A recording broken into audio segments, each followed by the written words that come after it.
What's going on, guys? Tony here, and I had a question sent to me about developing an exit strategy for your billing company. So a lot of you are looking for competitive advantage, adding revenue.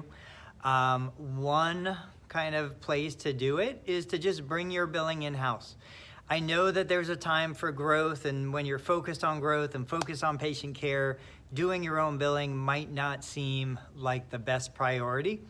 But now that things are slowing down, you can't get as many patients in the clinic as you used to, and other factors are changing. Maybe now's the time to really sit back and think, well, hey, the 5, 7, 8% that I'm paying out to a billing company, maybe that's something that would offset a pending 9% cut in Medicare reimbursement. And maybe you already have the staff in place to go ahead and bring those accounts in-house. But the question is, you probably have a great biller. You probably have somebody that's been managing this for a long time. How do you do it, right? Because if I'm seeing patients now, that biller is planning on submitting those claims. That biller is not going to get paid until those claims are submitted. So there's a couple ways to do it. There's no good way to do it.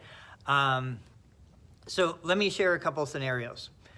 Option number 1, you make a clean break. You say, okay, this is August, so September 1st, any date of service starting September 1st forward, you're gonna do in-house.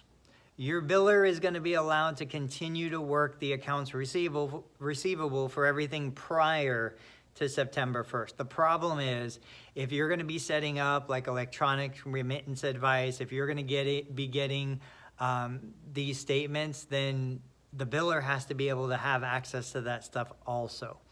It's complicated. There is no easy way to do it. So another way you can do it is you can say, okay, effective, September 1st, you're going to take over everything. Well, what about the claims that the biller already submitted prior to that? There's probably got to be some sort of compensation for that. And then, of course, if the biller knows, hey, I'm losing this account, they're not necessarily going to be as aggressively pursuing those funds as they would if they were trying to keep your account. So the first thing I would do is I would make the determination, can you effectively submit a claim and receive payment on your own? And usually you want to test those waters before you even broach the subject of taking away that billing account. Usually what's done in this scenario is maybe you submit a paper claim, it'll go, obviously the biller is going to find out about it, that's fine, but you submit it, you see if it gets reimbursed. If that reimbursement comes back to you, you're like, okay, at least I know worst case scenario, I can get this taken care of. Maybe you have a biller that is willing to work with you and is willing to say, okay, I realize I'm going to lose this account no matter what. So maybe I can help this person transition to an in-house account.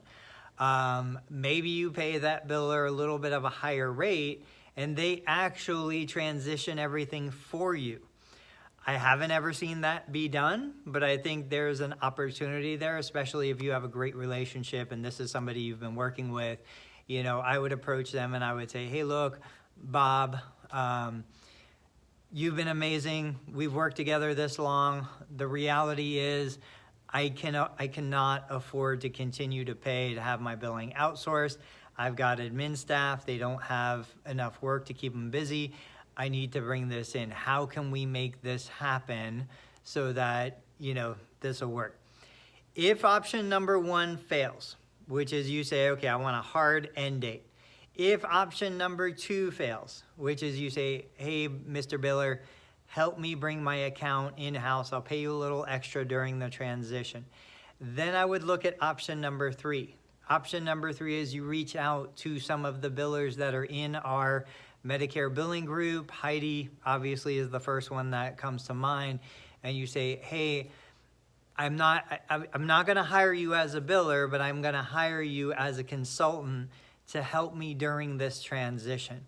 because Heidi or any of the others in there are gonna be able to help you kind of cover that time when your billing company is out, your in-house staff isn't up to speed yet, and you just need somebody to help you with this transition.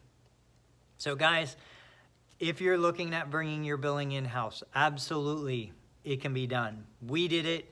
The way we did it back in 2005, I think, 2006, was we were opening a brand new clinic.